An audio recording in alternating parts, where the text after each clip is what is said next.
Shine परिवार के आप सभी कस्टमर, सभी एसोसिएट, आप सभी को Rashid Naseem, chairman shine group का प्यार भरा नमस्कार।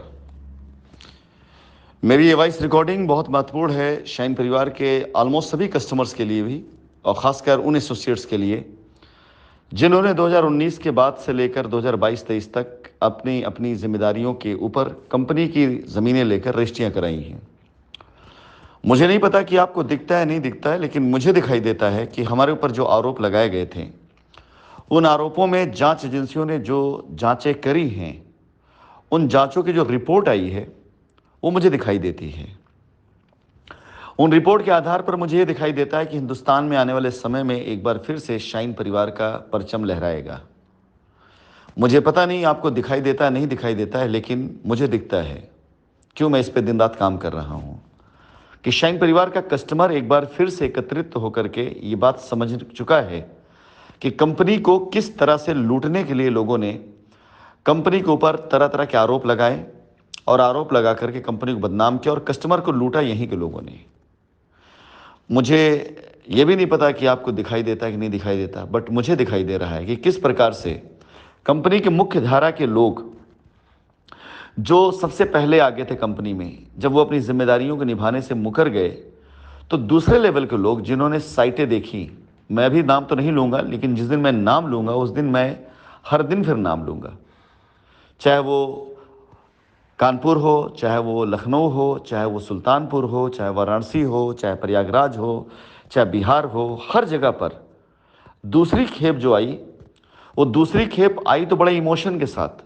ऐसा लगा जैसे कि अपना सब कुछ सर्वत्र निछावर कर देंगे कंपनी पर, लेकिन कंपनी पे आंच नहीं आने देंगे। लेकिन आए वो सब मिलकर के लूटने के लिए।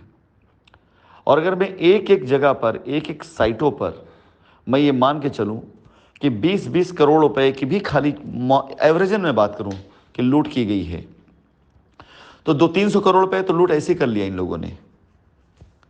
अब आपको दिखाई दे रहा है कि नहीं दिखाई दे, बट मुझे दिखाई दे रहा है कि ये लूट भी सामने आएगी, जरूर सामने आएगी। अब आप जरा खुद सोचिए कि एसोसिएट्स ने पैसे अपने अकाउंट में लिए हों और कस्टमर से झूठ बोला हो कि हमने सारा पैसा कंपनी में दे दिया, और प्रूफ ना दे पा रहा हो। क्या वो कभी चाहेगा कि कंपनी आकर के दोनों के बीच मध्यस्थता करे और पूछवाए और ये साबित करे पैसा उसी के पास था, उसने झूठ बोला? आप खुद इस बात का फैसला करिए। क्या जिस बंदे ने कंपनी की जमीनों को लूट डाला, अनाप शनाप लोगों को ऐसे लिख दिया, करोड़ों रुपए वो जमा कर लिए, और करोड़ों रुपए डेवलपमेंट चार्ज के नाम पर लेकर वो पैसे में से मात्र 20-30% पैसा कंपनी के नाम पर डाला, बाकी सारा पैसा खर्चे के नाम पर खुद उड़ा डाले? क्या वो कभी चाहेगा कंपनी लौट करके आए? अनाप शनाप कब्जे दिए गए साइटों पर, मजाक बना के रख दिया कंपनी की उन महान साइटों का जो कंपनी को गौरव हुआ करती थी। अवैध कब्जे, अवैध बाउंड्रियां, अवैध रजिस्ट्रियां मजाक बना के रख दिया गया। आपको क्या लगता है कि लोग चाहेंगे कभी कंपनी लौट करके आए? आज भी इनकी गिद्ध नजर उन जमीनों पे पड़ी हुई है जिसे ये चाहते हैं खुद के कब्जे में ले लें और वहां से बस पैसे नोच लें। कस्टमर की लायबिलिटी कंपनी के बदनामी में तो दबी गई है, कंपनी के चेयरमैन भाग गया है, भगौड़ा हो गया, इस नाम पर दबी गई है, लोग गिरफ्तार हो चुके हैं, इस नाम पे दबी गई है। ये ऐश करें, मौज करें, लेकिन मैं ऐसा नहीं होने दूंगा। ऐसा कदापि कदापि कदापि नहीं होने दूंगा। मैं सिर्फ रास्ते ही नहीं निकालूंगा, मैं इन सब के रास्ते दुश्वार कर दूंगा जिन लोगों ने कंपनी के साथ ये छल किया, कस्टमर के साथ ये छल किया, और खुद दूसरों को ठगा और कंपनी को बदनाम किया और कस्टमर को परेशान किया। इतनी बड़ी जंग लड़ी गई है और आज भी ये अपनी बिलों में दुबक कर बैठे हुए हैं, सामने आकर के ये नहीं कहते हैं कि हाँ हमने लायबिलिटी उतारी थी, ये ब्यौरा है और हमने ईमानदारी से एक एक पाई पाई के हिसाब दिया था।